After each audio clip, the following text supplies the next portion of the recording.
This episode is brought to you by Vinyl Me Please, a vinyl record of the month club where every month they feature one album that is essential to every vinyl connoisseur's collection and send it to thousands of members worldwide. Each box includes special edition vinyl you won't find anywhere else, and this month's record of the month is Moby's seminal release, Play, which features translucent turquoise vinyl, exclusive 12x12 art inserts, and an original art print by April Frankenstein. So upgrade your life, hit up joinvmp.com/extraordinary and get you some of this dope ass vinyl. Get ready for combat. No escaping. Get ready for combat. Get ready for combat. No escaping. Diamonds on the format. Get ready for combat. Get ready for combat. Yeah. Stand up.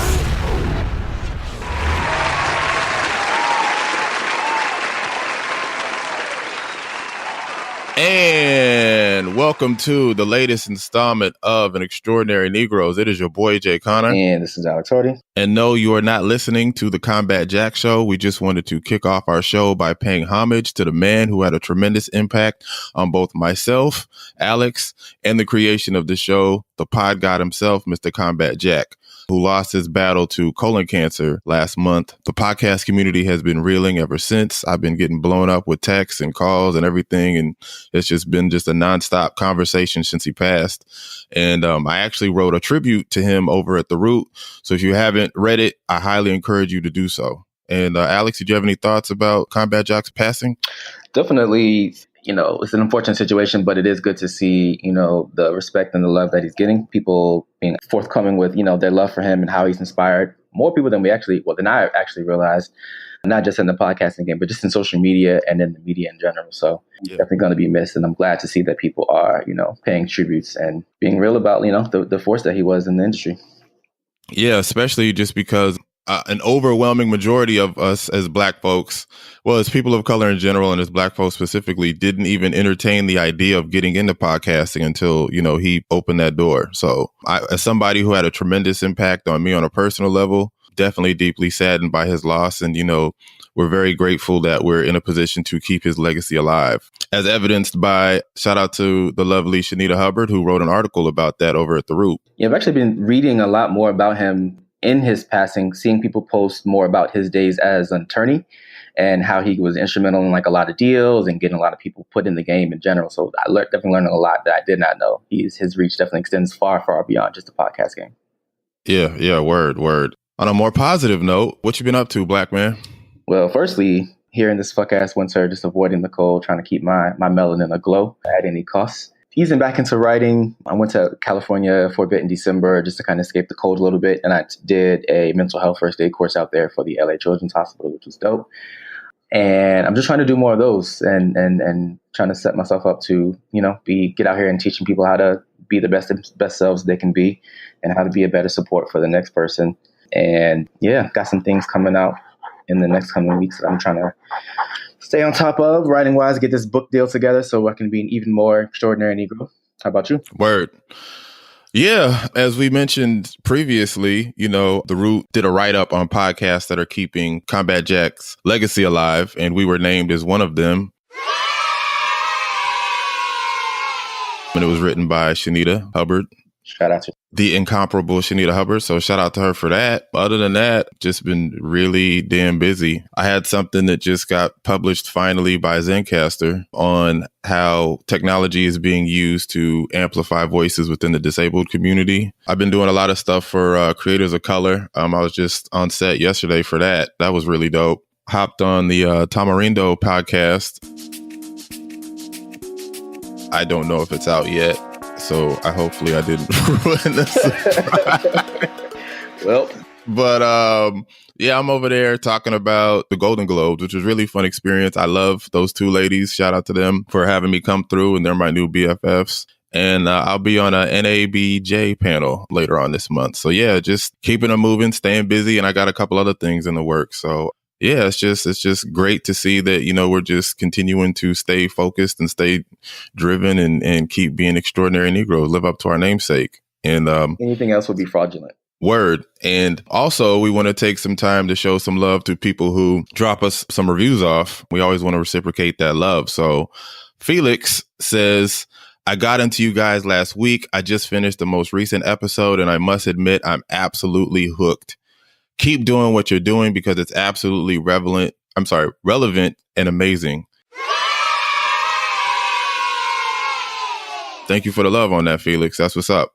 And NY Rican says, you gentlemen are extraordinary. Thank you. I mean, it is. What other adjective can you use? The list is limited.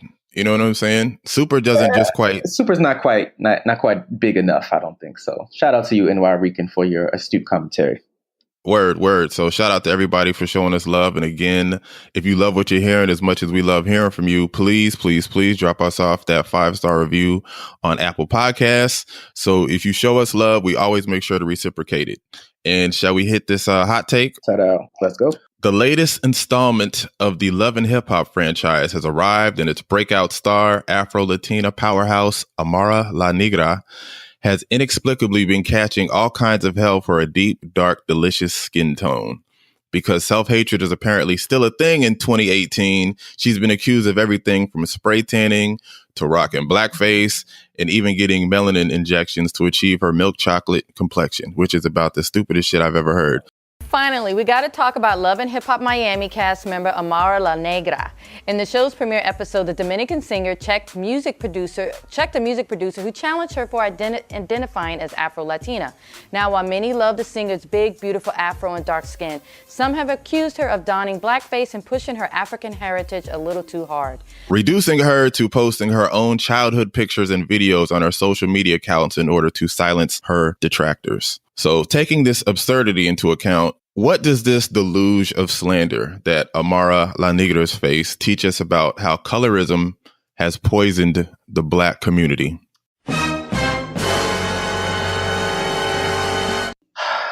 Now, first of all, that's actually the first time this most recent premiere that she's on for Love and Hip Hop Miami. The first time I actually sat and watched the full episode, and it's mainly because she was on it.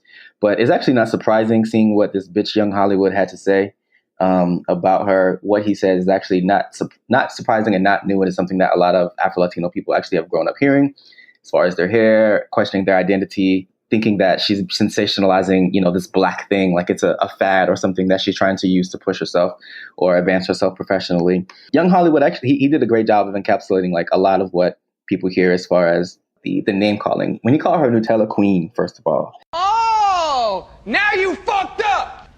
You have fucked up now. I really wanted to jump through the screen and like I haven't been that enraged in a long time. And each time I was scroll and see people talking about it, and just to see his, mousy ass face belittling her with a straight face and talking about, alluding to the fact that she can't be elegant with an afro. Just what do you say? Less Macy Gray, more Beyonce. More Beyonce. And I basically wish all the bad things for him. Besides the fact that I don't know if he's where he's from, but I'm sure he's got a Black grandma up the lineage somewhere that a lot of Latinos have. So it's pretty much just he revealed his own ignorance and his own self-hate. And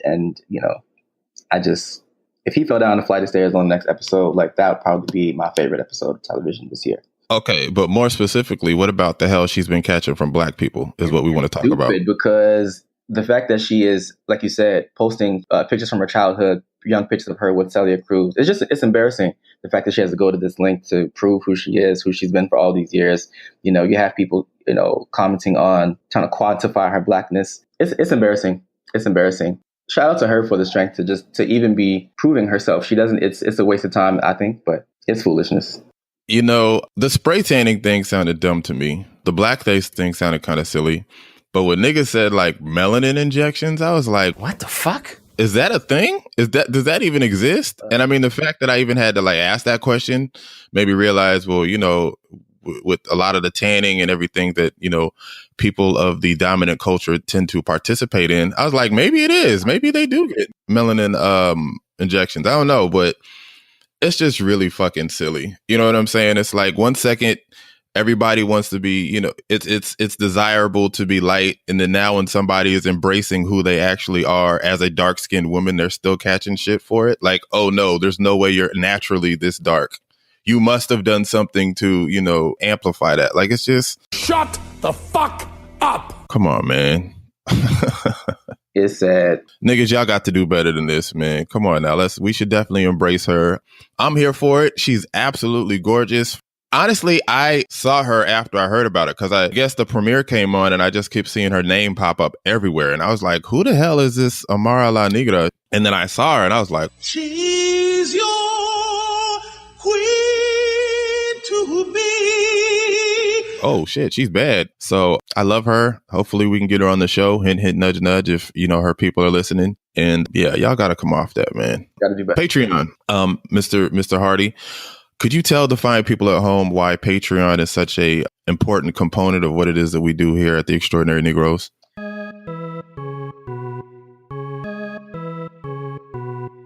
Patreon is important because essentially we love the work that we're doing, putting out content, producing episodes, running the website, having contributors on board, but we could definitely use a little bit of assistance and a boost financially, spiritually, and helping to keep the party going. You definitely have to pay a cost to be the boss, and making this magic happen has its costs. So any way that you can support us, on a monthly basis to help keep the party going, we will greatly appreciate it. We want to definitely shout out our recent pledges, Keith Wilkie and Tiffany Humes, who are the latest two to join the party. Yeah. And again, if Patreon is not your ministry, we graciously accept PayPal donations. You can hit us at paypal.me/the-extra-negroes. But every little bit helps. Every little bit helps keep the light on.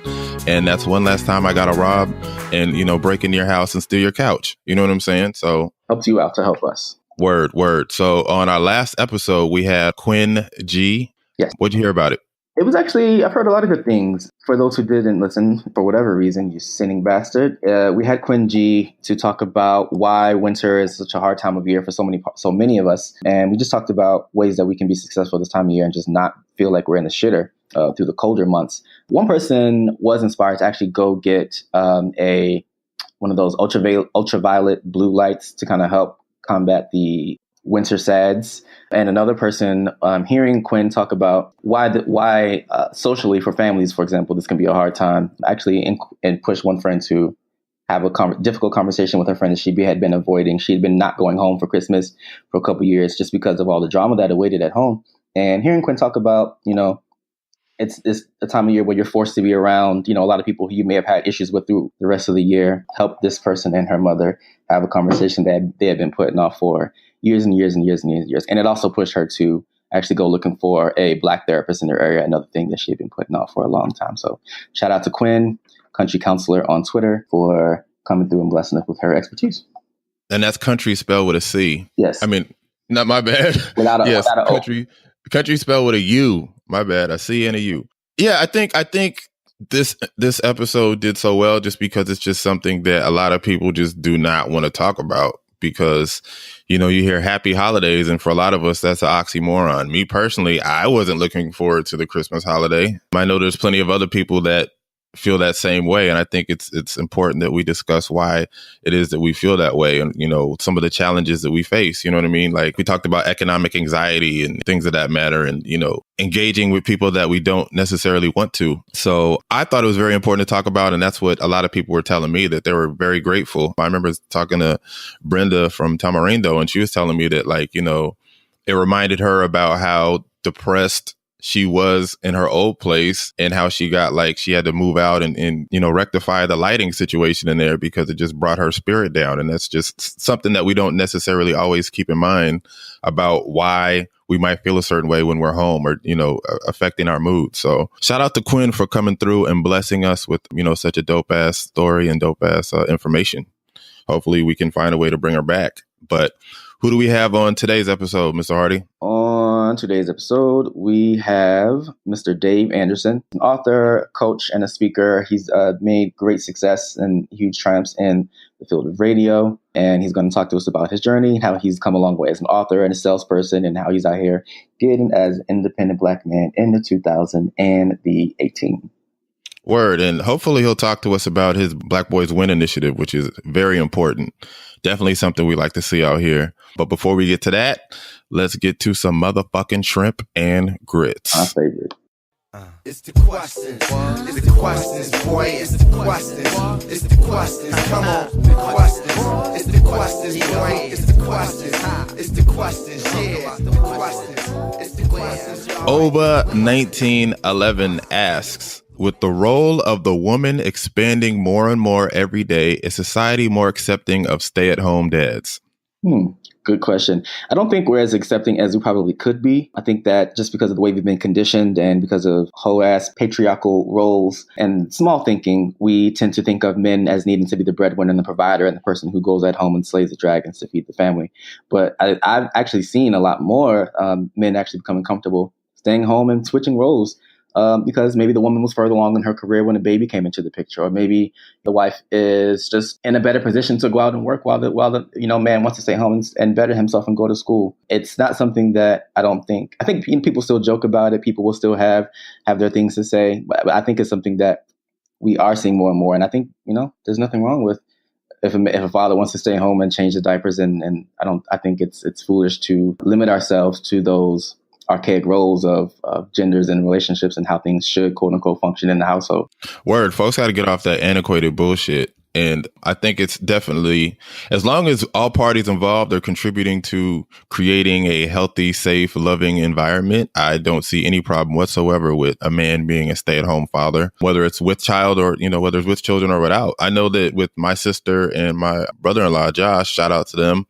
I know that whenever he was finishing up his school, my sister held it down. And now they're in a situation where after he graduated, he was able to, start his church, and they're both able to, be happy with what it is that they're both doing. Yep. So sometimes on the outside looking in, you might be looking at dude crazy, like, oh, you're just going to school, or, oh, you're just, staying home with the kids. But it's like, yo, if we don't look at a woman sideways for, contributing to the family in the way that she does, why would we look at a man that way? And I just think it's ridiculous. And to your point, just a manifestation and extension of patriarchy and toxic masculinity and small-minded thinking that makes niggas out here thinking that, oh, I got to, do this just because your ego and pride won't allow you to do anything else. And it's like, there's multiple ways you can contribute to a family. Don't think that it begins and ends with your wallet. You know what I'm saying?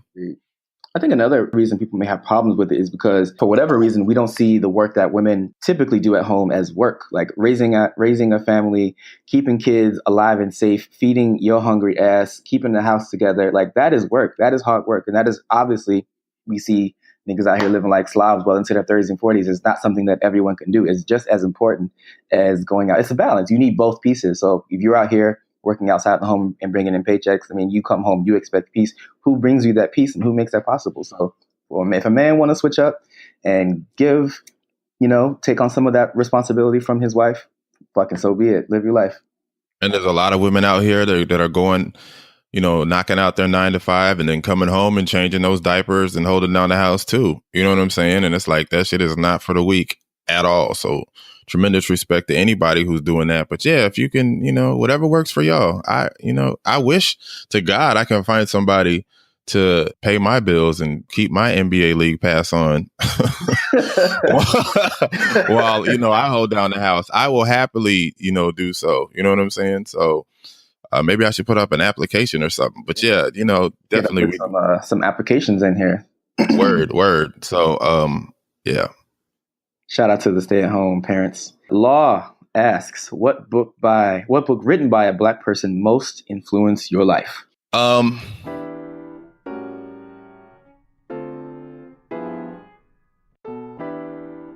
In taking this question into consideration, you have to think long, and you kind of have to think long and hard about it, because he's not asking us what book we feel is the best authored by a Black person. He's asking us which one influenced us the most. You know what I'm saying? That's hard. And operating under that specific criteria, it would have to be Toni Morrison's The Bluest Eye. There's plenty of books that I love more. There's plenty of books that I felt were, better in my opinion. But as far as the one that influenced me the most, it would be Toni Morrison's The Bluest Eye, primarily because as I was transitioning into pursuing writing as a career, I think everybody's read that book at some point in time over the course of their lives, but that was a book that I revisited, and it just really, on top of it, kind of early on teaching me about, as far as it serving as like a masterclass on the manifestations of racism and anti-Blackness. It really taught me about like story structure and how to go about concocting a story. You know what I'm saying? Like how to write. And with me being a writer, I would say that that's definitely the single most influential book that I've ever read. I used to have a piece of shit computer, and I named it Charlie Breedlove, actually. So, because I hated that motherfucker. But I would definitely say Toni Morrison's Bluest Eye. That's a tough question. Shout out to Law for making us think. Yeah, you punk ass. I would probably say, what's Elin Harris's first book? Invisible Life, probably. There's too many. I really am drawing a blank, but like off top, that is definitely a book that I think came out in 91. I read it probably as a sophomore when I was just beginning to explore my homo thug ways. And it was one of the first times I had seen like the personal and interior lives of gay ass people, black ass people written about in a compassionate way. Of course, reading them as an adult, narrative to there's a lot of things that, but those books have their issues. The series of books that Elin Harris wrote has their issues. But for me, as like a young black gay ass nigga in Virginia, like it was definitely a transformative book. And it showed me that love, or like for gay men in particular, was possible, like more than just sex. That had been all had seen or been exposed to up until that point, was just the sexual side of gay shit. So seeing that book, seeing people fall in love, fall out of love, have friendships, have careers, be successful, make mistakes, do stupid things, do smart things. It was really transformative at that time for me when I was like trying to get my first boyfriend or some shit like that. So shout out to Elin Harris for holding it down for the homos out here.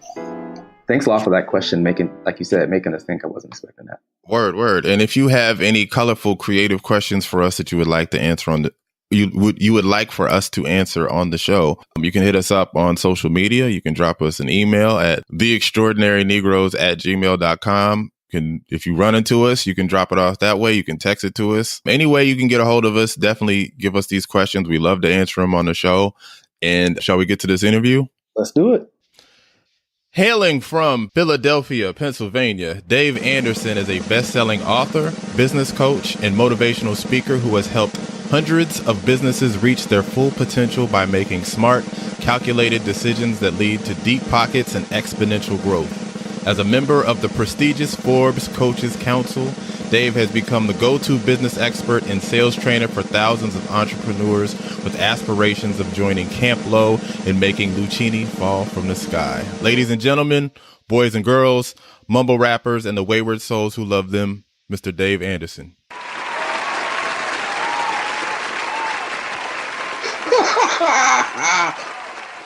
Fellas, thank you so much for having me here. Thank you. Mumble rappers and the wayward souls who love them. Yes. Yes, sir. I'm here for it. Yes, sir. Yes. Now, welcome to the show, Dave. Thank you for coming through. And with New Year's Eve out the way, and after, having a little time to sober up and reflect, other than not voting for Donald Trump, which of your 2017 accomplishments are you most proud of? Paying cash for my daughter's tuition at Howard University. Oh, that's dope. Ooh. Yeah, no, real dope. Because let me tell you something. Student loans are an ugly bitch. Yo. And she don't usually give you a reach around. So, say it again for the people in the back, man. Because, student loans are an ugly bitch, and she don't give you a reach around. All right. Yo, I had somebody recently tell me they dropping I think it was like $700 a month on that. I was like, oh, Lord. Woo. Ooh. People get told are they like the Supreme Court justice or something? I would hope so. $700 a month. Yeah, brother. Damn. Yeah, brother. No Vaseline. I was like, yo, that's a room you can rent out in your apartment. Seriously, dog. That's a Tesla SUV. That's real. Wow. And even the insurance on that joint. I was just about to say, that's a hell of an investment. So you, Dave, you have a lot of nicknames that our nosy asses would love to hear the stories behind. So the people want to know, who the hell is Taz Daddy? Yeah, well, Taz Daddy. It's a funny thing. What wound up happening, because I very rarely even, it's going to haunt me because it's been a part of my life for so long, but that part of my career is over. When I was in radio, I had an uncle who was really affluent in radio, but never did a damn thing to help me.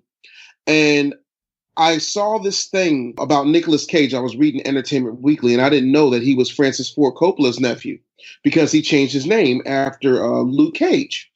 And I was like, damn, if I'm going to get any respect in this industry, people can't, other than HR, people can't know my real name because they're just going to think I'm there because of that. And so I went to a guy named Romance, and no, that's his real name. His father was one of the Delphonics. And he was like, I don't know what we should call you. And he said, you know what, you big, you crazy, and you tear shit up. We're going to call you Taz. I said, bet. So as my career progressed, I would go to the South and throw like crazy parties, denim and diamonds, white parties, celebrity birthday bashes, and stuff that folks down in those parts hadn't seen. This is pre 9/11. And so this one girl was like, it's like you're Puff Daddy. You're not Puff Daddy, you're Taz Daddy. And I was like, yep, boom, that's it right there. Boom, run with it. And then personality was born. That's how that comes to play. So that was more of a radio thing. I retired from radio in 2011. I make a lot more money now, so yeah, I'm not really. Shout out to Progress. Stun on him. Yeah, hey man, somebody got to. But I mean, it ain't even about the money. It's about making something of yourself. When you make millions of dollars for corporations, and they don't want to give you hundreds of thousands in exchange, that's rape. Mm. Okay. So, okay. I got out. There are people who want to be stuck in that, and I'm like, God bless you. That's your thing. For me, no. I know if I can make that money for them, I can make it for me. Yeah. Exactly. So who is the business bully? The business bully is the most authentic version of me you'll ever get. I have always been any of my aunts and uncles, my mother, anybody who knows me has been related to me will tell you that I don't care what I say. My grandfather once told a story about how he was struggling so bad that he ate out of trash cans, and I fell over laughing. I thought he was joking because the idea was foreign to me. Yeah. I was the kind of kid that I would tell people at family gatherings I don't eat slave food and could break down historically where it came from. I was a kid that when I was working for what is now known as iHeart, I stopped them from doing ass brackets where they wanted to have black women send in pictures of their asses and break it down in a bracket style like March Madness. Wow. I've always been the person that has said somebody's naked when the yes men and the glad handlers will say, oh, no, those are beautiful robes you're wearing. And I'm like, where? So because I don't have emotions when it comes to business, somebody got on Facebook and said, Dave Anderson, you're a business bully. I said, trademark. I'll take it. Ka-ching. I'll take it. Thank you. All the way to the bank. And it's helped a lot because there's like 37 other Dave Andersons in business. But if you Google the business bully, I'm everything that comes up for like the first 5 pages of Google. Well played. Thank you. Because, if you hear your name, you sound like a shoe salesman or something like that. So shout out to you differentiating yourself. Do what I can. Now, your radio background is no joke, as you've alluded to. You're a proud, self-described graduate of the Wendy Williams School of Technology. You were instrumental in transforming, some guy named Ricky Smiley into a household name. And, of course, your BFFs with Charlemagne the God. So taking into consideration, the success you had in that realm, outside of the quote-unquote rape that you described earlier, what made you decide to chuck the deuce and transition into becoming an entrepreneur? I realized that I was never going to be celebrated because I'm a black straight man in an industry that does not respect black straight men. Whoa. Oh, I'm sorry. Did I say something to offend you? I'm not offended. I'm just listening. I'm all ears. Let me break this down. See, I don't have emotions about this. I just state facts. When you look at the media landscape, let's not just deal with radio. Let's not marginalize my broadcast career to radio because I did a lot in television as well. Mm-hmm. But when you look at the media landscape and you turn on the TV, how often do you see you on that screen? On television? Yeah. Never. Outside of like Right. This Is Us, you know, and like a Randall or something like that. I mean, you know, it's But it's few and no. far Yeah, between. see, but I'm sorry. Are you broken? Was your dad a heroin addict? No. Are you not in touch with your blackness? So you don't see you know, No, that's Sterling K. real. Brown, great actor. Yeah. But no, if we're straight, we're either broken or we're the happy sidekick, or we're not good enough. Like the black guy who was dating Olivia Pope, but he could never close the deal, even though he asked her to marry her, didn't have a scandal in his pocket. But yet and still, she wants to sleep with the president, and when she's not sleeping with the president, she's sleeping with the president's best friend. There is no place for strong, smart, assertive, forward-thinking black men in the broadcast industry. Now, there are exceptions, and I've said this before. Go back to my first interview on the Breakfast Club. I said, just like me, you went to the Wendy Williams School of Technology, but you're looked at as an outsider because of Wendy. The same way Angela came from the outside of the game because she was in satellite first, and then they brought her in. So she gets the celebrity exemption. Ricky Smiley got the celebrity exemption. Steve Harvey, celebrity exemption. D.L. Hughley, celebrity exemption. If you're somebody like me, who is the son of a single mom from the projects, who just happened to spend his nights and weekends in the library, who understood business, who started speaking on stages at 13, you can't run the okie doke $35,000 a year game on me that you can run on these nuts out here. So folks are happy to get whatever they get because they don't want to rock the boat. But there's something wrong, and don't let anybody fool you. When it comes to these radio stations, when it comes to this media platform, it's all run on the backs of black people, but the money goes to white counterparts who don't deliver the ratings. So the the country jock or host or program will get the money that the quote unquote urban program deserves to have. Yeah. And when you point this out, they tell you you're a troublemaker. They'll tell you have an attitude problem. They tell you that you talk out of turn. They tell you that you don't appreciate your opportunities. And I'm like, that's not true. I show up early. I remember once I got chastised. My fiance, who is now my wife, she worked downtown. And I would leave at 4:30 to go pick her up because I'm a gentleman. You know how we say we're not responsible when it comes to our relationships? Yeah, that narrative. So I'm going downtown to pick her up, and then I get called into a meeting, and they say, "Well, Mr. Anderson, we noticed that you leave around 4:30. Where are you going?" I'm like, "I'm going to pick up my fiance." "Well, why are you doing that?" I'm like, "Are you really bothering me about a half an hour?" I said, "It's funny because when I'm here at 4:30 in the morning every single day, which is 4.5 hours before everybody, including the general manager, I don't hear y'all coming to me saying, you know what, Tazzer? Why don't you go ahead and come in at 9 o'clock like everybody else? You're working too hard, but you're worried about the 30 minutes. But my white counterparts could leave the door open, go to the gym, go across the street to Action News, hang out with the weekend reporters and the weather girls, and nobody says anything." So I got out because I couldn't deal with that anymore. And a march wasn't going to fix it. A hashtag wasn't going to fix it. Me calling Al Sharpton on his cell phone wasn't going to fix it. The only thing was going to fix it was for me to get out and transcend.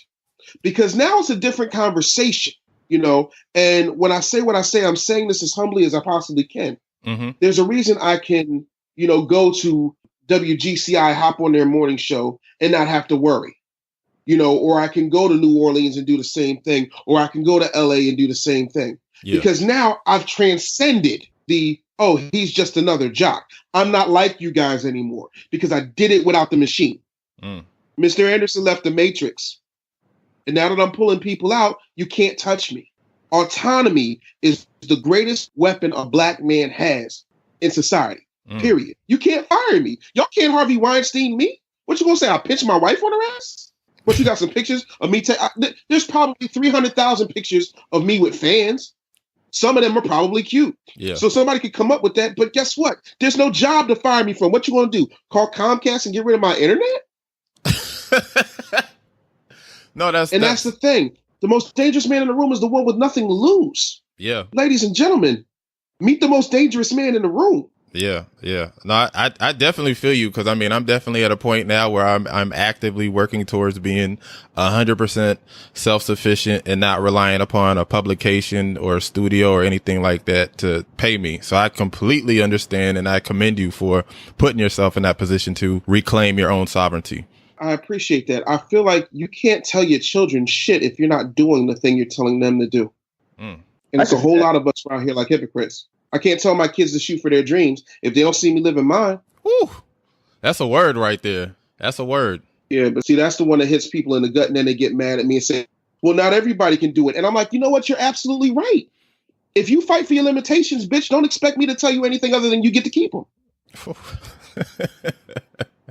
That's real. People don't want to hear that. No. Why? Because now I'm pointing out the fact that it's your fault. It's your fault. Like, dog, I don't think, like, I don't know how old you guys are, but I'm 40. Yeah. And I remember what it was like when I told my mom, I had that painful conversation. I was 9, maybe 10 years old. And I said, you know what, Mom, I don't want to be a lawyer anymore. I want to do radio. I want to speak to people. Like, that's what makes me happy. And she was like, well, I don't think there's any money in that. And so I took $1 and I got on the 26 bus, went to the Northwest Regional Library, pulled up some documents and microfiche that happened to be Tom Joyner's lucrative contract for his syndication deal. Yeah. And then I went and pulled up the contract he got from working at GCI and K104 at the same time, which is how he got the name The Fly Jock. And I showed him to my mom and I said, if that guy can do it, I know I can do it. And she said, go. And that was it. We don't have those conversations with our mama. 95% of a black man's decision is predicated on what his mama wants. Every dude I talked to when I went to college was like, yeah, my mom wanted me to go. Shit, I went to college because my mom wanted me to go. But if I was going to be there. Yeah. Yeah, hey, I wanted me to go too. Yep. See? And I ain't never met y'all. Same story, no matter where I go. But if I was going to be there, I was going to make the most of it. And I was going to do something. Like, I spent more time outside the classroom making moves than I did inside the classroom. What was you going to teach me about radio? I've been in it for 10 years at that point. You see what I'm saying? Yeah. But we don't have those balls. We're not equipped with that. But I feel like I'm lecturing y'all. Go ahead and ask your questions. Oh, no. You get enough. You get enough, brother. I'm here for it. It's a very valid point, especially now that, there is no such thing as job security, and, creating your own is really the only way to make sure that you are going to be all right out here. Take your whole livelihood away with an email, and it's a wrap. So you're definitely on the right path. So now you have books: Pitch, Close, Upsell, Repeat, A Practical Guide to Sales Dominance, and Sell It Like Jesus. Could you tell the people a little bit about each of these titles? All right. So what kept happening once I retired, and it was a forced retirement. I ain't going front. They fired me. And see, the difference between me and most people is most people are ashamed to be fired. I live to be fired. I want you to fire me, because you know why they fire me? It's never because I didn't perform. It's never because I'm not compelling. It's never because I don't show up on time. It's because I rock the boat. So if you fire me, guess what? There's this thing I've been paying into since 1987 called unemployment. So I'll sit back, I'll cap that check, and then I'm going to go ahead and make some moves. And so was it easy? No. Was I newly engaged? Yeah. Did I have a family at that point? Yeah. Was that shit scary? Absolutely. But it did something to me and something clicked. And this time I got pissed off. And I said, I ain't going back. I'm not doing this no more. It got to a point, fellas, where they were calling me Radio Tupac until they realized that Tupac eventually died from getting shot. It's not enough to just say, oh, he'll be all right. He'll just come back, go across the street, talk shit about the guys that fired him and keep it. I don't want to be on that roller coaster no more. Yeah. And so I said, okay, what is it that I'm going to do? And I started going to it got so bad that even the government of the state of Pennsylvania said, we can't even have you go in and do these resource things that we have other people do because your resume is full of nothing but radio and TV. Like, you're self-contained. It's like trying to tell a ball player to go work at Hardee's. It ain't going to work. Yeah. So the only places that would take a chance on me were sales gigs. And the reason I was good at those was because I spent 25 years telling people about products and making them to believe that they needed them. That's all sales is. Yeah. Sales ain't nothing but endorsements. The Kardashians sell sex. Rihanna sells sex. Drake sells hope and opportunity for awkward dudes. You know what I mean? That's real though. That's real. Because dude is goofy as shit. But go ahead, man. Go ahead. Dude is goofy as fuck. Listen, man. I'm gonna give you another one. I sell hope that if you're fat and you're awkward and you're a comic book Star Trek nerd, that you too can marry a sexy ass lingerie model. I sell that all day, every day. But you know what? Here's the fine print. In order to do that, you have to have a plan. You have to have a level of assertiveness, and you have to have a very strong sense of self. So I realized that most people in sales were just pushing packages. Fuck your packages. This shit ain't gonna sell. I wouldn't buy this shit. So let me rewrite this shit. So I go in and I rewrite stuff, and I sold everything from home security to cable to gutters. So I spent a good 4 or 5 years really researching how to sell anything. I don't care what it is. And what wound up happening was people kept trying to figure out what my process was. And I said, I'll save you the trouble. I'll write you a book. And that's where Pitch, Close, Upsell, Repeat came from. What I also realized was that there are things that people miss because they get caught up in sales. And so I gave them the one thing they could never argue with: Jesus. So Sell It Like Jesus shows you the principles and strategies of the world's greatest salesman. And let's take emotion.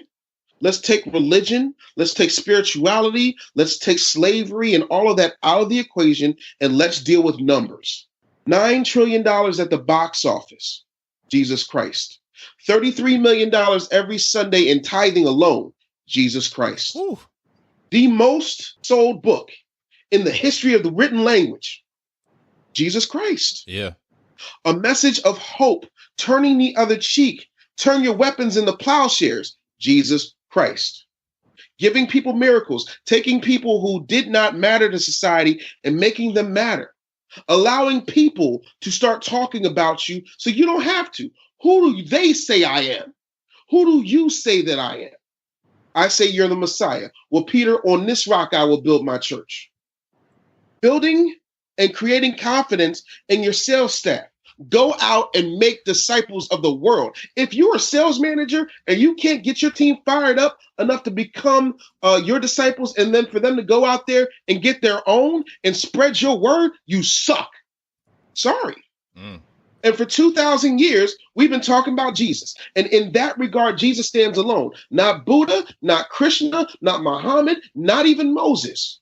Jesus was the lamppost.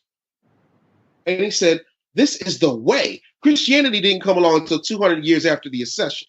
He said, this is the way. This is the only way to the Father but through me. And then he kept telling stories. The kingdom of heaven is like this. There was a young man who wanted his inheritance and he went off and blew it. And then he came home and his father cleaned him up and gave him the ring and his brother didn't understand it. You can always come home. That's what the story of the prodigal son is. Stories are how people buy. People don't buy products and services. They buy people and stories. That was good 2,000 years ago for Jesus. It should be good enough for you. Sell it like Jesus. Hallelujah.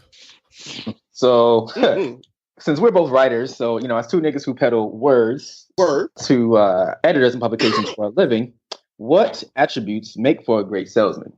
I remember when I was 20 years old, I talked to Russ Parr. And Russ Parr said, you have my kind of crazy, kid. And I said, Mr. Parr, what does that mean? He said, a successful radio personality is someone who believes that they can sit in a box for 4 hours and say, what I have to say is so important that thousands, if not millions of people will want to hear it. I imagine the same is true for writers. And I feel like you have to be so in tune with whatever your message is that it's good enough for you to put down in words, because your words will outlive you. And so a great writer understands the power of words and how to put words in a way that is going to excite, empower, and impassion people to their work. There's a reason that Dickens stands the test of time. There's a reason that Donald Goines stands the test of time. There's a reason, say what you want, that DMX stands the test of time. Yeah. James Baldwin. Argue it if you want to. James Baldwin, Jay-Z, Kanye West, and to a certain degree, Eminem. And when the cops came through, me and Slim stood next to a burned down house with a handful of gas and a can full of matches and still wasn't found out. Like Slim Shady, hotter than a set of twin babies in a Mercedes Benz with the windows up when the temp goes up to the mid 80s. That is visualization, people. That is nothing but the written word playing and painting pictures in your mind. Radio and writing are both theater of the mind. Yeah. And the stage is humanity. You know, what message are you playing? And I think great writers need to be unapologetic about their writing.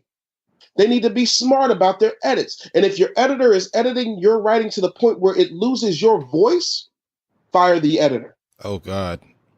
I just had like one of the worst writing experiences in life like a week ago. So I completely relate with that statement as far as editors, especially when it's somebody that's not a black person trying to understand the nuances of black culture and just not getting it. You know what I'm saying?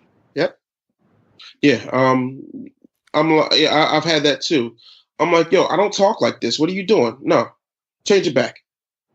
You know, but the thing about me, and that's another reason why I'm self-published, you're not going to fiddlesticks in my words. You're not going to, you know, misquote me or misrepresent me, because I want you to hear it in my voice. That's why, like, even when I'm about to start recording the Pitch Close Up Sell Repeat audiobook, I have to do it. I can't give that to a voice actor because people want to hear me. Yeah. You know, not because I think I'm great, but because there's something about the way that I say things that is integral to my success. So you being on the radio, do you think you would have made it as far as you have if you weren't such a strong salesperson, or are they two different functions of the mind? Like being a radio personality and being a salesperson, or do you think your success is in part to you being such a great salesperson? I think my success is in part, and with the exception of God and a really strong sense of self by my mother, I think that the only reason I was able to do what I did was I sold myself in the positions, period. Here's the thing. Let's be honest. Whether you go to, where are you guys located? LA. The Bronx. Okay, one of you's in the Bronx, one of you's in LA. So if you're listening to the Big Boy or you're listening to Charlemagne and they're both playing, God forbid, the Migos. Oh, God. You know what I'm saying? No diss to the Migos, you know, but not my thing. But the Migos sounds the same no matter what coast you're on. Mm-hmm. So it's the ability of the talent to get you to tune in. But what they do in the industry, and this is why I had to leave, is they'll tell you the music is the star. Well, if the music is the star, fire all the jocks. But see, they don't want to make you a star. Go back and watch my first Breakfast Club interview where I break this down. They don't want to have to deal with the star. They don't want to have to deal with the star's ego. They don't want to have to pay that star. They would rather pay a mediocre celebrity, blow smoke up their ass, tell them that they're great, and then give them everything they should give the jocks in the first place. I know that I am great at what I don't have, like, when it comes to a voice, yes, I spent years doing non-regional diction. Yes, I have a decent speaking voice, but I don't have the smoothest, sexiest, sultriest sounding voice. Like, that ain't me. You know, I know it's my ability to convey a message. And I can sell you on me. If I can sell you on me, I can sell you anything, because anything I give you is important. And that's what makes me more dangerous than the average bear. I'm not afraid to double down on me. Most people won't do that because they're afraid of being looked upon as an egomaniac and all this other stuff. That's funny because nobody says that shit to Seacrest. Message. That's real though. I mean, that's real. Like, and I told Angela Yee, and I love Angela Yee to death. She's a great girl. But, she was talking to me because, people know I don't wear suits. I publicly do not wear suits.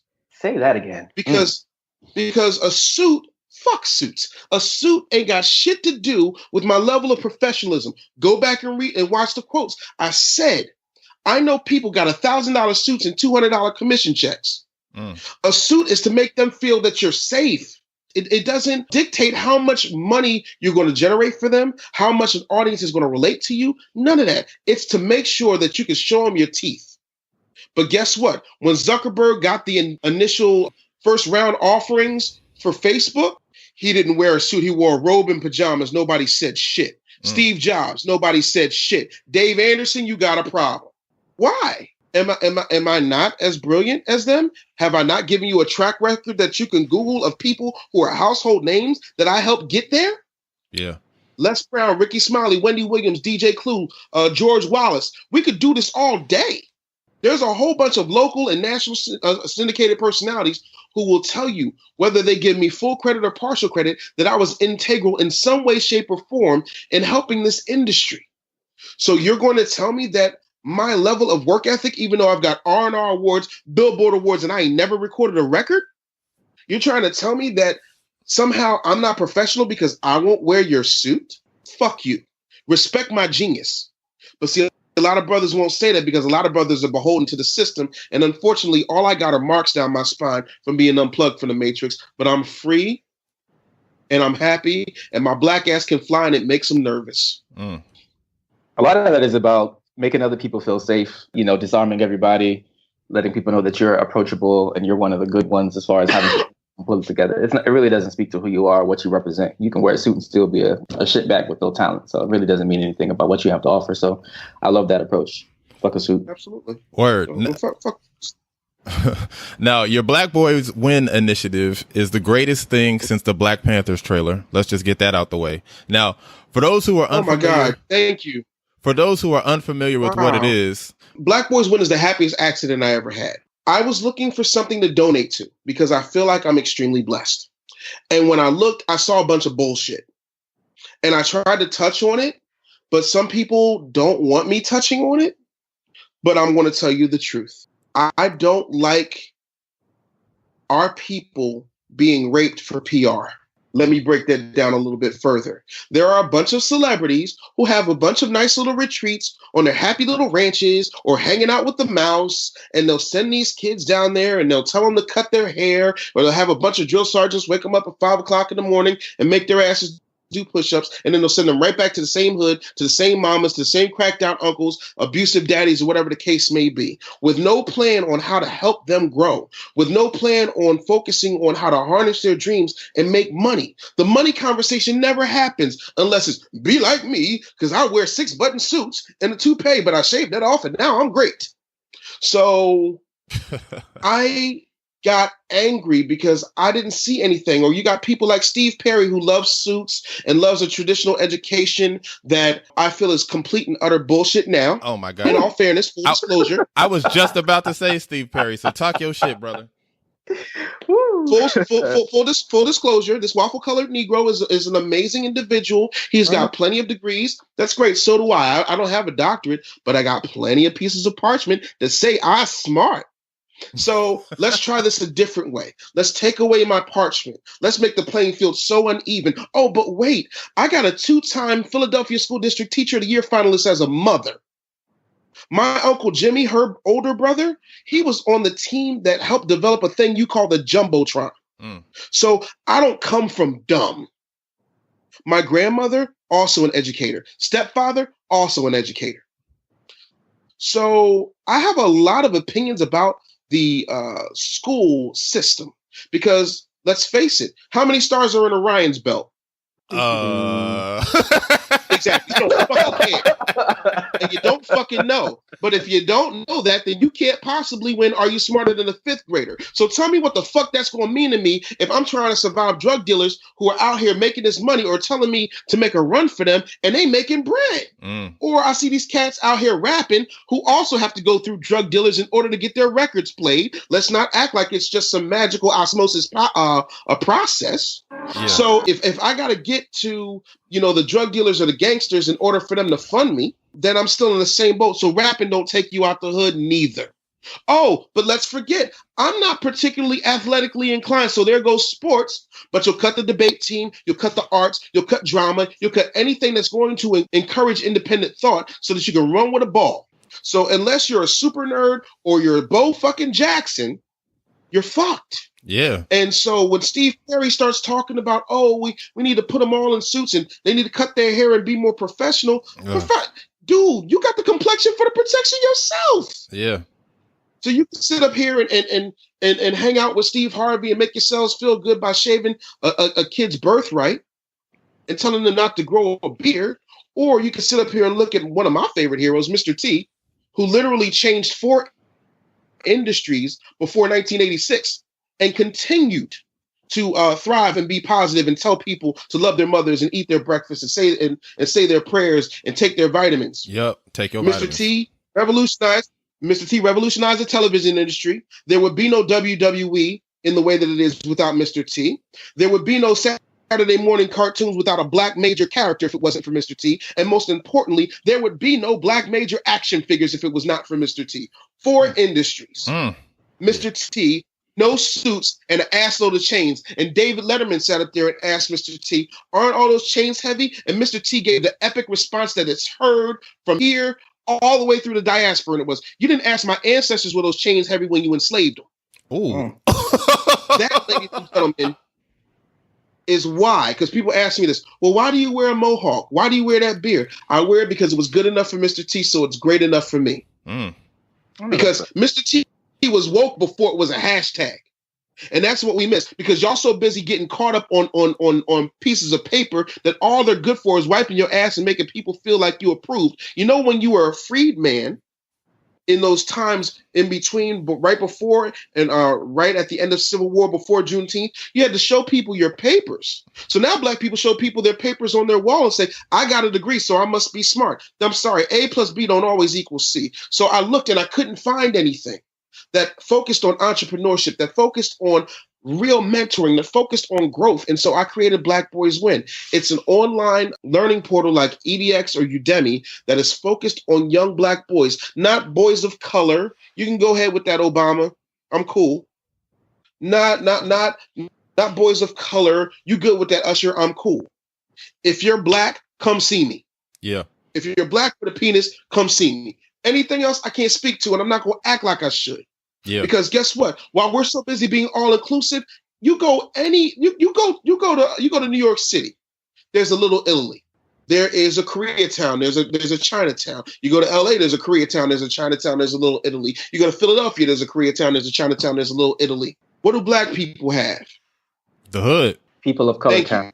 Yeah, I missed that one too. And that's the point. We don't have a place of refuge. We don't have anything that makes it okay to be a black man. Mm-hmm. And reward that without the school to prison pipeline. And guess what? I think it's great if you want to go to college and that's your passion, that's what you want to do. But by all means, go to college like these immigrants go to college. They'll send their kids to college. So one comes out an accountant, the other one comes out a lawyer, the other one comes out a doctor. So they ain't got to worry about finances. They ain't got to worry about their legalities, and they ain't got to worry about their health care. But we don't think like that. Yeah. We don't set up systems in place for legacy, but we so big on being inclusive. So that's why Black Boys Win was created. And it's an uphill battle, you know what I'm saying? Because I'm not out here saying, oh, I got a school that I'm going to build and I want y'all to do that. Or, you know, I'm not pandering to anybody. So any donation that we get, man, it goes straight to building this culture and building this curriculum. And the hardest thing is to find people who are going to be dedicated and committed. Yeah. Yeah. Because if you notice, when you see celebrities, whether they're friends of mine or not, when I start talking that real about it's more than a photo op, it gets real quiet real quick. Yeah. What are some challenges that you've had in developing this initiative? I know we have a lot of skepticism out here, you know, in the age of all these GoFundMes and shit, but like, what are some challenges that you face in getting this initiative out and getting people to, you know, become both financially or, you know, just invested to support you? First of all, you got people who are scared that it's a scam, which it's not.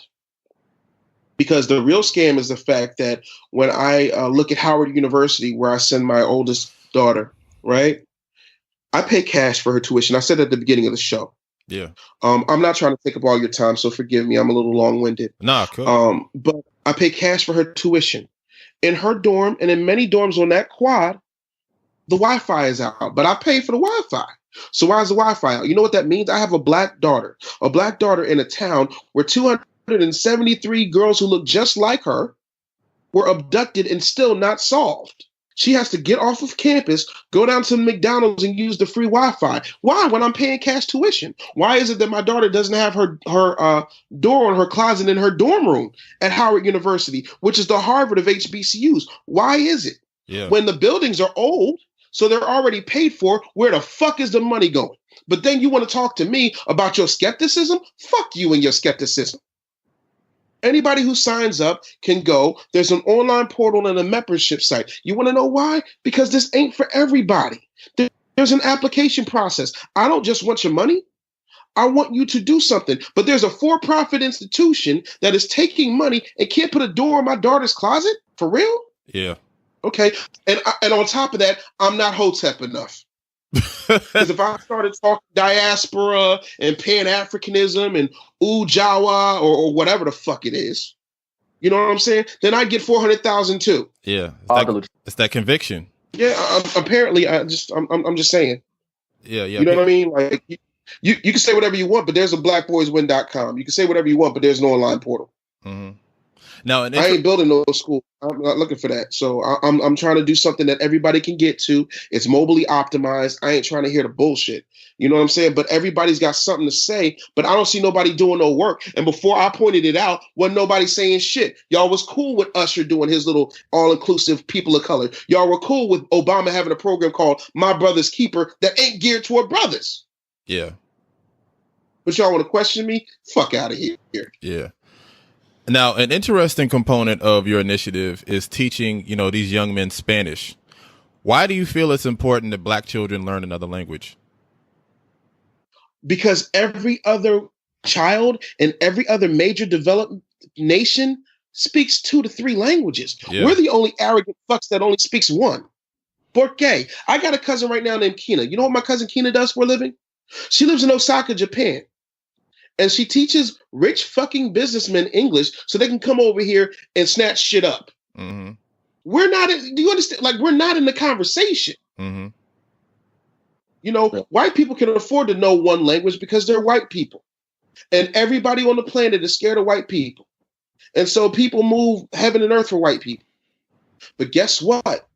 If you speak 3 languages, then it's a different conversation. And Ready for Spanish, everybody that I deal with, all of my vendors, Ready for Spanish, is owned by a Black woman in Nashville, Tennessee, who does not have an ounce of Latin American blood in her, as far as we know, but she speaks fluent Spanish. And she is giving of her time in order to teach these boys Spanish because it's important. And you know what? When you have an appreciation for language, then you have an appreciation for culture. And maybe, you know what, if you like Spanish, maybe you might want to get off of this continent and go back to your mother continent and see those 1,500 to 2,000 languages and dialects that come from our blood. Yeah. But first, let's take a baby step.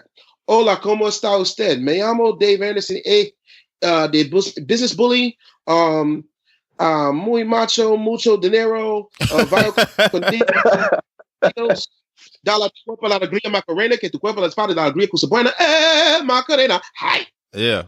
Yeah, that's why it's important. Now, with Black Folks Month on the horizon, and you being a public speaker, so we know you're going to be out here splitting your February cashing checks and clearing tax brackets like hurdles. So, yes, people who are going to be seeing you out here on your speaking tour, what can people expect from seeing Dave Anderson, the Business Bully, out on the road? If you've ever enjoyed a rap battle, take away the rap and just enjoy the battle. I live to make a spectacle of people who play in business. This ain't no game. Like, I think a lot of times, especially and greatest lesson I ever got, Jay and Alex, you Extraordinary Negroes, was from a man named Ronald Cage. He was my world cultures teacher. He was a Black man. And he said, Mr. Anderson, what do you want to drive when you grow up? I said, well, my daddy drove a Cadillac. I'm going to drive a Cadillac. He said, no, Mr. Anderson. He said, you want to do a little bit better, don't you? I said, yeah, of course I want to do a little bit better, Mr. Cage, now that you mention it. He said, did you ever think about a Rolls Royce? I said, yeah. He said, Rolls Royces are cool, but you want to do a little bit better, Mr. Anderson? I said, well, what's better than that? He said, you can get a Bentley. Keep in mind, this is when rappers were just talking about Altimas and Benz Jeeps. He was like, when you just don't want to slum with the Rolls Royce people, you've got to get yourself a Bentley. He said, but Mr. Anderson, you want to do a little bit better. He said, there's this thing called a Maybach. I said, well, Mr. Cage, what's that? He said, it's a big body car. And it's so cool. David Ruffin drove one. You know who David Ruffin is? I said, yeah, I do. My dad's old. I know who David Ruffin is. He says, cool. He said, you know, David Ruffin had one and it had a curtain on it. They all come with curtains on it. Do you know why, Mr. Anderson? I said, no. He said, because when you're a star, Mr. Anderson, you won't be driving that Maybach. You'll have a driver drive that Maybach. And hopefully he's a white man, because nothing make a statement like a white man driving a black man in a car that has a curtain. He said, aspire to more, Mr. Anderson. Don't settle for what you hear the rappers say. Aspire for more. And that's the problem. We don't aspire for more because there's not enough Mr. Cages in the world. And now Mr. Cage is dead and gone. So now it's on me to show you that there's more out here. But here's what people like. Can I be honest? I'm going to be honest, Alex and Jay. I don't give a fuck if you want me to or not. I have 2.5 million views on my YouTube channel. Every time somebody goes to my YouTube channel, there are people who buy ads on my YouTube channel, unbeknownst to me. And some of these people, they rent their Rolls Royces and they'll rent their Airbnbs and start selling programs that are full of bullshit. And people who look like me will go and buy that bullshit. And then they wonder why they spent their $67 or $197 or $5,000, $10,000, and they can't get to the promised land. Or before I showed up, the best black people thought they were going to be able to get was Gary Vee. To put that another way, before Obama showed up, the best black people thought they were going to get was Bill Clinton. Wow. When I get out here, and I love Gary Vee to death. That is my man's. You want to know why? He's dope. Because he's honest. He didn't dodge. He was honest. He didn't dodge my questions, and he cut a check. I can't say that about a whole lot of other people. You see what I'm saying? But the thing of it is, I have a cultural frame of reference that Gary don't have. The same way I can't speak to Russian Jews, he can't necessarily speak to black people, not from that cultural frame of reference. So when I know that you're capable of taking your passion and turning it into a product that's going to make you 6 or 7 figures, and you're sitting back wasting your golden years. Your golden years ain't when you're 60. Your golden years are when you're 20 through 45. And you're wasting your golden years being the cog in somebody else's machine. Yeah, we going to battle. When you're telling me that Facebook ads don't work, but there's 3 billion people on Facebook and you do websites and your black ass is broke, we going to battle. When you're telling these kids that all they need to do is get a good education, when a degree does not guarantee that you're going to have gainful employment, we going to battle. So if you happen to come out and see me, or if you happen to book me to come and speak to people, be prepared for a battle, because you're going to get this work. Because I'm tired of us acting like it's okay to be mediocre or, just do well enough. This ain't Moneyball and you ain't Brad Pitt. What is this get on base shit? It's a grand slam or nothing. Yeah. Yeah. And in order to have a grand slam, you got to put people on base, and then you got to knock this shit out the park. But we don't do that. We don't set up systems. We don't set up funnels. We're scared of technology. Go back and watch that episode of the Boondocks with Sam Jackson. And he talks about nigga technology. Mm-hmm. See what I'm saying? Like, we don't take enough stock in ourselves, and somebody's got to point out the ugly. Unfortunately, I looked around when nobody else going to do it, so it comes down to my black ass. Yeah. No, that's real what you said about getting on base, though. It's like, we're already operating from a deficit. Just getting on first base ain't good enough. Because, that means even in having that mindset, that means you got to get on second just so that your kids can get on first base. And that's some bullshit. You know what I'm saying? Right. And then what hurts my heart, I'll be honest with you, and this is me being real transparent. What hurts my heart is that the same people who were ignoring me now running my inbox on Instagram because they saw me sit down with Gary Vee. I was still the same Dave Anderson when I got there. Why is it now I'm okay? Yeah. Why is it now you see that I'm dope? I've been dope. You do realize that there was no podcasting when I was doing it and calling it on-demand audio in 1999 and 2000, right? Mm-hmm. But there's always, and that's why I said on the Breakfast Club, pioneers get scalped and settlers prosper. There's always that one person you never heard of. But if you ask these podcast folks, when I go down to speak to Podfest in February of this year, they know who the Podfather is. That's why they call me the Podfather, because they know what time it is. I'll never get my just due. The same way Jay-Z said, I'm overcharging you niggas for what you did to the Cold Crush. In this equation, I'm the Cold Crush. But am I bitter? No. You want to know why? Because I got 1,000,001 ideas. I got a million and one ways to make it happen because I'm not afraid to stay up all night and figure this shit the fuck out or pay somebody who's going to help me figure this shit the fuck out. We don't do that. We come at each other with skepticism first. Then somebody has to say he or she is all right. And then all of a sudden we make moves. And that's why we're at a deficit. White supremacy notwithstanding, but let's keep it funky. It's a whole lot of other folks under white supremacy who are making moves, who are black. And when I say that, I'm not talking about the celebrity exemption. You look at the Ethiopians, you look at the Nigerians, you look at the Jamaicans, you look at Dominicans, they're making moves. We still talking about, well, you know, and Trump. Man, Trump ain't affected your black ass yet. You know what affects your black ass? You sit up here hashtagging and marching and protesting about, I want $15 an hour for flipping a burger at McDonald's, and McDonald's is hiring kiosks. Wake up, dumbass. Stop playing the suckers game. Start being passionate about your growth. Start being passionate about your potential. That's the problem. Yeah. We don't want to have those conversations. You're going to have a lot of people in their feelings after hearing this, but that's what they need to hear. So, I mean, I'm here for it. Not the lie. Yeah. That's all. Just point out the lie. Word. So what's next on the horizon for you, sir? Well, Sell It Like Jesus is coming out. Aside from that, man, I'm really focused on getting at least 10,000 entrepreneurs who look like me, making this real money so that we can really have a community. Yeah. That's what I'm on. Because what happens is, and this is another thing, and I did this on Facebook yesterday. I talk very passionately about the importance of not getting on a call with me if you're talking that bullshit. Here's what I mean. If you talk about, well, you know, I got $150, dog, I can't help you build a 6-figure business for $150.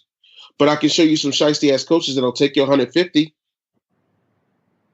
Like we've got to be okay with investing in ourselves and understanding that the tax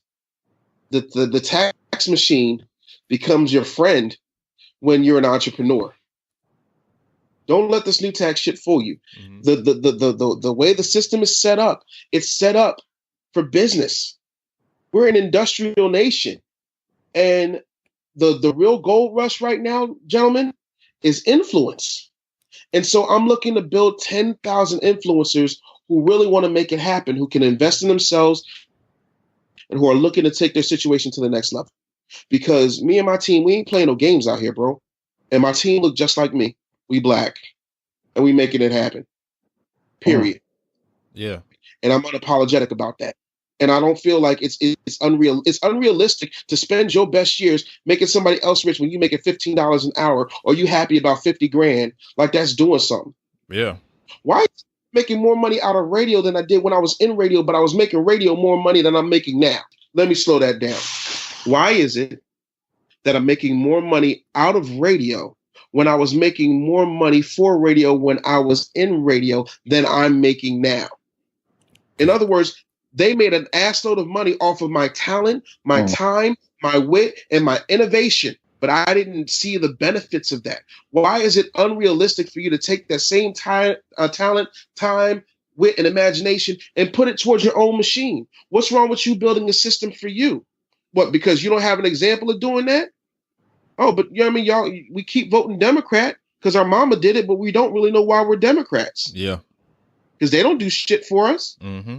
And last I checked, ain't no woman gonna give you no sex if she know that you in bed with another woman that she don't respect. So what's the incentive for the Republican Party to do anything for us? We're the most backwards group of people politically. And that's what hurts us financially. Everybody else got people on both sides of the aisle. Even the LGBTQ community got people on both sides of the aisle. If you think I'm lying, call Caitlyn Jenner and get back to. We got to move different, man. We got to. Yeah. Otherwise, we're going to keep getting what we're getting. Some bullshit. Woo! Thank you, Reverend Anderson. My bad. Oh no, absolutely nothing to apologize, sir. Nothing to apologize for. So we've come to the part of the show where we show some love to our fellow Negroes out here doing something wonderful that needs a little bit of shine. Now we will all select basically an extraordinary Negro of the week, someone we think needs a little bit of attention for some great work that they're doing, or terrible, however you want to approach it. If you want a little extra time, I can let Jay go first.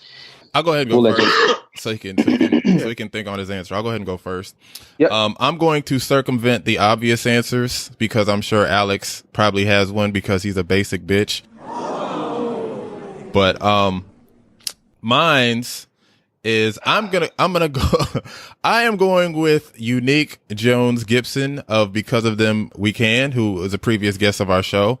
And I'm going with her because I am a big fan of her new endeavor, which is called Dream Village, which is a co-working space for us, both physical and virtual. And as somebody who is, coming out of pocket right now for WeWork, I can't imagine what my co-working experience would be like if I was amongst people that look like me, that spoke like me, that resonated with me. And I am a big fan of what she's doing. I love what she's doing with this. And I feel like it's extremely important that we support her in this if you live out there or even if it's virtually. So I hit her up last week and congratulated her on this. And if you would like to learn more about Dream Village, the website is dreamvillage.com. So make sure you check that out and please support what she's doing because what this sister is doing is amazing. Shout out to you. Okay. Thankfully, you didn't steal mine with your bitch ass. So I am going to nominate a lovely friend of mine, friend of the show, actually. She gave us some love recently over on The Root. Miss Shanita Hubbard is my Extraordinary Negro of the Week. I met Shanita at a writing workshop that I here in New York, maybe a couple summers ago. And just to see like the work that she's done as a writer, putting herself out there creatively, it's a hard world out here. There's a lot of fucking terrible writers out here. Writing and publishing a lot of terrible fucking things. And Shanita has come such a long way. She recently got published in the New York Times for a piece she wrote about Russell Simmons and R. Kelly and, the whole issue with men not being able to keep their fucking hands to themselves. And yeah, she gave us, like I said, she included us in a story she wrote over on theroot.com. And I'm just really proud of the work that she's done. Being a teacher, working in the educational system, being a mom, slinging these bylines, Essence, Fusion, The Root, just really making it happen. And I'm always glad to see a sister out here getting it popping and making a name for herself and creating her own space and building her own platform and telling her own stories and like telling our stories that otherwise probably wouldn't get told. So Shout out to Shanita Hubbard. You the best.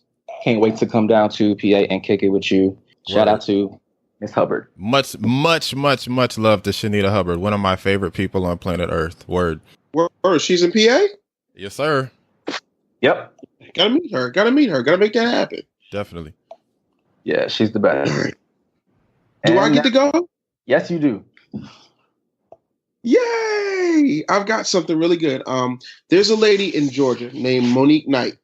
And Monique Knight was the very first contributor to Black Boys Win, but that's not why I'm shouting her out.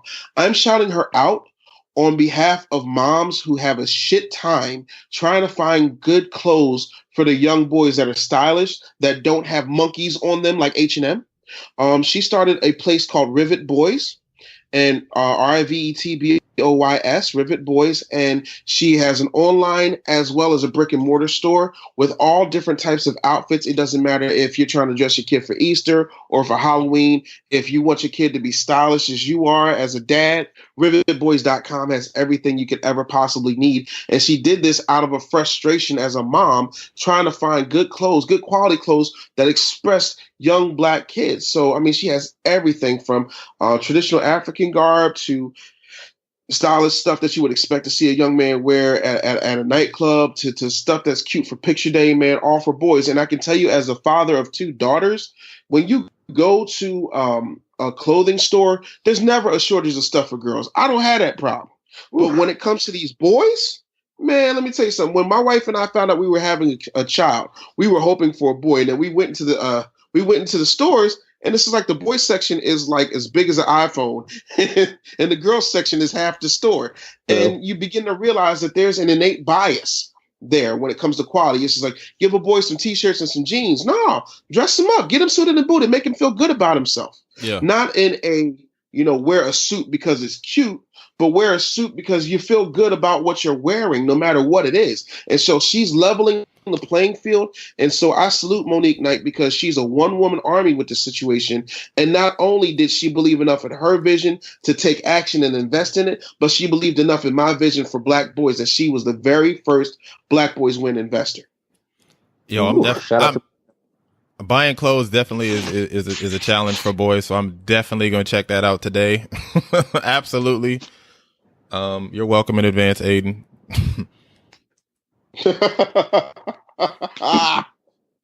Yeah, you'll love it, man. Yeah, we're definitely going to give Monique some love on our website when we post this episode.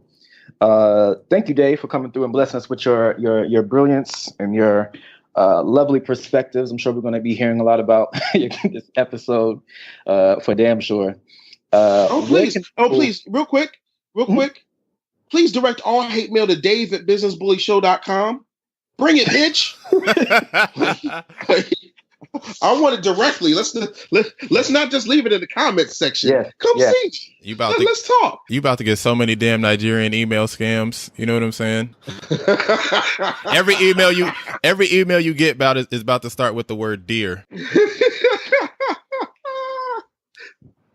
That is funny. I hope so. That means I'm doing something right.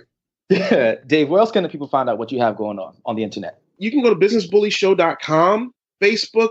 Everything for me is the Business Bully with the exception of Twitter, because Twitter's a bitch. They won't give me the extra letters. So it's DA as in Dave Anderson, Business Bully. Same thing for Snapchat. Everything else is the Business Bully, just like it sounds. I don't do phonetics. Let me tell black people something real quick. Phonetics is shit for SEO. Nobody cares your magical story behind why you put 15 Z's in your name. Ain't nobody searching for that shit. If your name is Daisy, they ain't looking for DYZIZZIY. They're looking for DAISY. For the life, for the love of Ray J, just keep it phonetically simple, people. You can also, I said, for the love of Ray J, throwback. Yeah, I do that. It keeps me from cussing as much as I cuss. You can also text Business Bully, 2 words, to 31996. And most importantly, if you'd like to work with my team, get some advice on how to take your business from where it is to where you'd like it to be, how to break free of that cubicle matrix, please get on the phone with me and my team. We'd love to talk to you. Spend a few minutes going through your business. You can go to bit.ly/bully call and get on the phone with me and my team, man. And we'd love to see what we can do for you. Ta-da.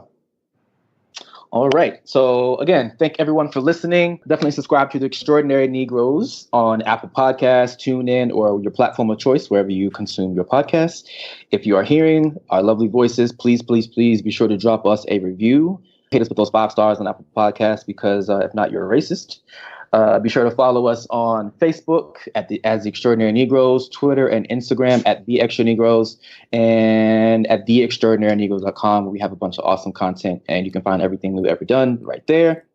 Be sure to tell a friend or 50. Word. Also, and dream those dreams, then man up, woman up, and live those dreams, because a life without dreams is black and white, and the universe flows in technicolor and surround sound. Blow. Boom pow. Peace. Peace out.